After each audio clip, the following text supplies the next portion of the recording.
হল ছাড়ার নির্দেশনার পরে আমরা স্টুডেন্টরা স্যারদের সাথে কথা বলেছিলাম এবং তাদের আমরা স্পষ্টভাবে জানিয়ে দিয়েছি যে অন্যায় যে দাবি এবং অন্যায়ভাবে জোর করে আমাদের যে হল থেকে বের করে দেওয়া হচ্ছে এটা আমরা কখনোই মানি না এবং আমরা সিদ্ধান্ত নিয়েছি যে আমরা হল ছাড়বো না এবং সেক্ষেত্রে আমরা আশা করি আমাদের বিশ্ববিদ্যালয় প্রশাসন সাহায্য করবে। এবং আপনারা জানেন যে সারা বাংলাদেশে এই মুহূর্তে যে অবস্থা, বিশ্ববিদ্যালয় সবচেয়ে নিরাপদ জায়গা, সেইখান থেকে ছাত্রদের বের করে দেওয়া অন্য একটা চক্রান্ত অথবা উস্কানির কারণ হতে পারে বলে আমরা মনে করতেছি। এবং ছাত্ররা আজকে আপনারা দেখছেন যে শত শত ছাত্র আজকে গতকালকে থেকে আজকে আরও উপস্থিতি বেশি এবং এই উপস্থিতি আশা করি দিন দিন বেড়ে ৫৫% কোটা সরকার চেঞ্জ করতে পারতেছে না, অথচ ছাত্রদের ১৫ দিন অর্ধ মাসেরও বেশি সময় ধরে ছাত্রদেরকে রাস্তায় রাখতে বাধ্য করতেছে। সেখানে তো আমরা প্রধানমন্ত্রীর কাছ থেকে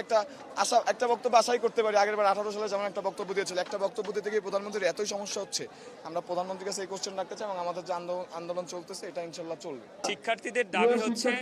আমরা এই যৌক্তিক আন্দোলনের নাম ছিল প্রথমে কোটা নিয়ে, কিন্তু আমরা ঢাকা বিশ্ববিদ্যালয়ে কি দেখতে পেয়েছি, আমাদের মতো যারা সাধারণ শিক্ষার্থী, যারা রাজনৈতিক কোনো কার্যক্রমে জড়িত না,